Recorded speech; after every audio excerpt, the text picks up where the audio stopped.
我之前也是用过1450纳米的家用激光仪的，但这台效果真的太好了。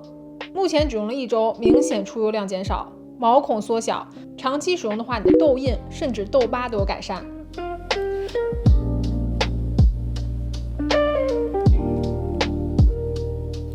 Hello， 大家好，我是穆迪，欢迎回来频道，和我一起科学护肤，理性种草。今天分享我超级种草的一台家用美容仪 MimiSilk 点阵激光仪 Powered by 一颗美。看它外观可能和国内的不太一样，但能量是相同的，并且它是有 FDA Clear。首先说它的机身我很喜欢，很简洁，质感很好，而且是沉甸甸的，拿在手里是有一定重量的。但是它是旅行也很方便，因为它是充电的嘛，你随时把它装在它附赠的袋子里，带出门就可以用了。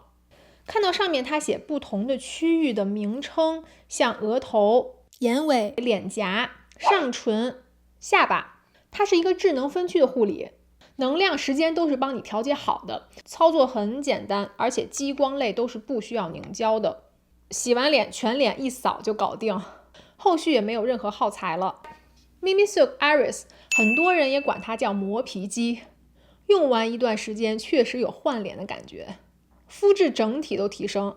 那1450纳米的波长是很厉害的，那这个波段是专门促进胶原蛋白再生的。临床数据的研究表明，它对皱纹、疤痕、痘痘都是有效果的。你从这个曲线可以看出啊，不同的波长是治疗不同的皮肤问题。像1450纳米呢，主要对水的吸收率很高，可以让皮肤的水分加热震动，能量深入真皮层。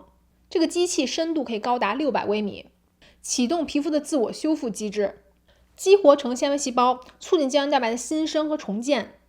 长期使用呢，可以减少皱纹、痘印、痘疤。可以看到它的临床数据呢，8周之后，真皮层胶原蛋白明显增加。还有一点直接的变化，我用了1周，很明显改变就是出油量减少了，很适合油痘肌、毛孔粗大人群。像毛孔变大呢，它是和出油量是有直接关系的。皮脂腺通常位于我们皮肤的400到800微米，那这个区间是300到600微米嘛，所以它是作用在皮脂腺的区域的。对皮脂腺的刺激呢，产生了可控的热损伤，从而可以降低你的油脂分泌的活性，皮肤质地也变得更加细腻，毛孔实际上变小了。你明显感觉你下午比如说涂粉底液呀，脸就没有那么油，也不会因为油脂太多让粉底液更容易氧化了，皮肤变得更加白净。要说它和其他的1450纳米激光有什么区别呢？主要是它没有恢复期，而且能量是很大，深度是很深的。你用完脸当时是红的，但是第二天完全不会结痂。像我之前用 Tria Laser， 那个第二天脸摸上去粗糙的，你是没有办法正常上妆的。但这个就是正常上妆、正常护肤当然不能用酸类就正常其他的护肤品都是没有问题的，护理也更加方便。主要原因是因为它是非波脱型的分段激光，它是通过创建微小的热损伤区，你可以看到它是柱状的结构往皮肤下面打，它直径只有头发的1/6，非常细小的光束，并且它不是说一片一片区域，它是分段型嘛，它是动态扫描的，你打在皮肤上就是全是点点，密密麻麻的点点，可以横向可以竖向，用滑动扫描的方式，非波脱型嘛，也不会破坏表皮。它的能量大概是医美点阵激光的1/4，其实也是很大了，因为我之前也做过一些医美的激光如果那个能量控制不好，比如说操作的人他弄太大，或者他不知道你皮肤是比较敏感的状态，是很容易过敏、泛红、烂脸的。我之前有这种经历，当时脸恢复了1个多月吧，还是红红的，就摸上去很粗糙的那种。1个月之后好不容易好了，也变成敏感肌了。所以像加上这种仪器呢，它是一种循序渐进型的，而不是医美一次爆发大能量的那种，损伤更小的，长期帮你抗老，促进胶原蛋白。使用方法很简单，它是智能分区模式吧，你就开机，它都为你分好区，设定好时间了，选好你的档位，它有1档、2档、3档最开始是用1档，只要轻贴皮肤，它就直接出光了，你不需要摁什么出光键。记住你要缓慢的移动，匀速每秒1平方厘米这样的移动，就非常的慢啊，它那个点点才可以 cover 到更多的皮肤，然后你就非常缓慢的扫，可以横向、纵向这样走，像蛇形这么走。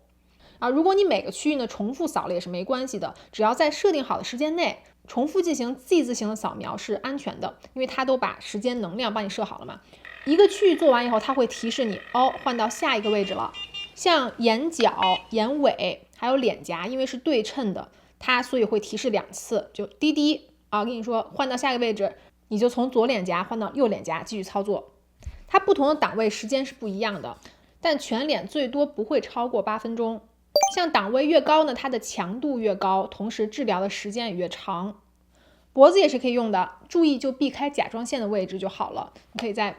脖子两侧，可以帮助你淡化颈纹。我们再说一下它的频率和档位，这个很重要。很多人说它很疼嘛，它到底是不是呢？那首先我手里这一代是新款，新的 Mimi Silk 专门对应海外版本的。那这一款其实它是优化了它的发数，所以1档几乎不太痛。你是要从1档慢慢建立耐受的嘛？1档只感觉皮肤有像刺刺的，有点发热，但不会说真的很疼。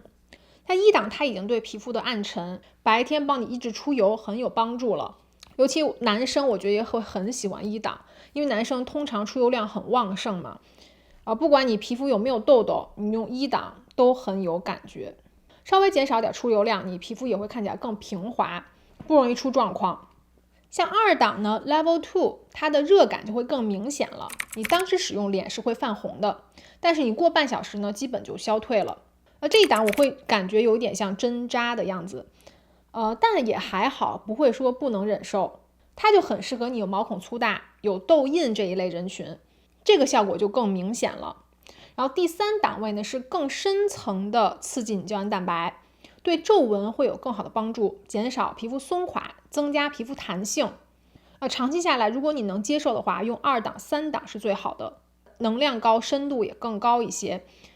一个疗程使用8周，然后歇4周。你每个人的疼痛指数、耐受力是不一样的，有些人可能用了1周，觉得1档没有什么感觉，马上就换到2档或者更高的档位了。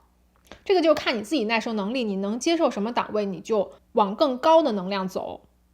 开始1档位呢，可以1周用3次，到2档位1周用2次就可以了，到3档位1周只用1到2次，就不要太高的频率。先破后立是需要这个时间去让它恢复促进胶原蛋白的。特别喜欢它旅游很方便，就是它是充电线 USB-A 的充电口，它里面有附了充电线，然后你就用最小的那种5伏电压，不要用快充去充，充一次可以用30到45分钟，用个2周没有问题。我用了10天，明显的感受就皮肤很滑，摸上去像剥了壳的鸡蛋一样的光滑，并且出油量明显减少。我一般铺了散粉，我到下午2、3点的时候满脸都是冒油光的，但自从用了它之后，油光至少减半，皮肤甚至如果你没有做好保湿的话，有一点点觉得干，大油田会很受益。这种干燥也是暂时的，因为你皮肤需要修复嘛，它是慢慢促进胶原蛋白，你需要等待这个过程之后，脸才会变得健康。我自己搭配的护肤呢，你就记住用完以后补水修复类的要多一些。首先要避免你的 A 醇、A 酸、果酸、水杨酸酸类都先不要碰了。如果一定想刷酸呢，你可以做完这个8周之后，那4周你看情况，觉得脸很舒服，不干不敏感了，你再去刷酸也是可以的。我自己是很喜欢 PDRN 去修复，我感觉它的促进胶原蛋白包括帮我恢复健康屏障都特别有帮助。我之前用了很多款了，最近用到这个 Haru Wonder 玫瑰 PDRN 很好用，这个我在短视频也推荐过。这个瓶子很像 Chanel 的那个1号红色的精华，看着很高级，它非常的水，真的像补水精华一样。我每次用完激光直接涂它，都不用之前上玻尿酸去保湿了，它的保湿度就已经足够。或者生长因子也是一个很好的在激光治疗期间很好的助手The Ordinary GF 15%的生长因子精华，这个就像水一样，完全是补水精华，瞬间被皮肤吸收的质地。但用这个呢，你之后就要上比较厚的面霜，因为它的保湿效果就一般了，主要是促进你皮肤修复，让你皮肤去恢复弹性的，它是生长因子精华嘛。然后面霜我比较推荐修复屏障类的，像理肤泉的新品 B5 啫喱面霜，这绝对是我今年的爱用啊，已经是认定就是它了，太好用了。皮肤过敏烂脸，任何不适或者是晒伤了什么都是用它修复的，并且它不油腻不厚重，保湿力也很强，它是有膜感的，你会感觉那个膜一直在脸上24小时甚至更长的时间，你脸都不会干，就很神奇的一个面霜。同样这个也是皮肤科医生推荐的 ROC Rock， 这一款比他们家其他的成分都好，它没有香料，没有酒精，没有刺激精油，没有任何对皮肤不好的成分，胶原蛋白提取，有玻尿酸提取，帮助你修复，保湿能力也非常好啊。这款我已经快用到底了，用了一半多了，最近一直在用，很喜欢啊。就是一个精华一个面霜就搞定了。那白天呢，如果你不是超级敏感肌的话，其实你是可以用 VC 精华的，比如说修丽可的 VC 啊，这些精华都是可以用的，或者是 Remedy 这个很好用的保湿加 VC 精华，这款的保湿能力更强了，它就相当于添加了玻尿酸，添加了一些抗炎抗敏成分的一个 VC 精华，也很好用。就用一个 VC， 然后再添加刚才说的这些面霜就搞定。然后注意白天要严格防晒，避免暴晒，找遮挡，最后是防晒霜，遵循防晒 ABC 法则。任何术后医美的激光就是怕脸晒，而且那段时间你会感觉你的脸一晒就不舒服的，你自己就会去想遮挡，想去涂防晒了。好，那总结来说，这个机器适合什么人群呢？它比较适合油皮、毛孔粗大、皮肤比较粗糙、比较暗沉，而且是有痘印、痘疤的皮肤。如果你用3档啊，持续用，你痘疤都是有改善的，是可以媲美外面的点阵激光了。我会继续来做它，做到3个月1个疗程之后和你们反馈。目前来说是很喜欢了，医科美在国内已经火了很多年了，已经积累了很多的临床的数据啊，我对最终效果还是蛮期待的。海外官网刚上市嘛，是有新品的优惠的，链接和折扣码都会放在视频下方信息栏。也希望你们和我一起来刷脸，一起来做激光，一起来坚持一下，看看皮肤有什么变化。好，喜欢这期视频不要忘记订阅哦，按赞。想看更多测评可以在下方留言。谢谢大家收看，我们下期见，拜。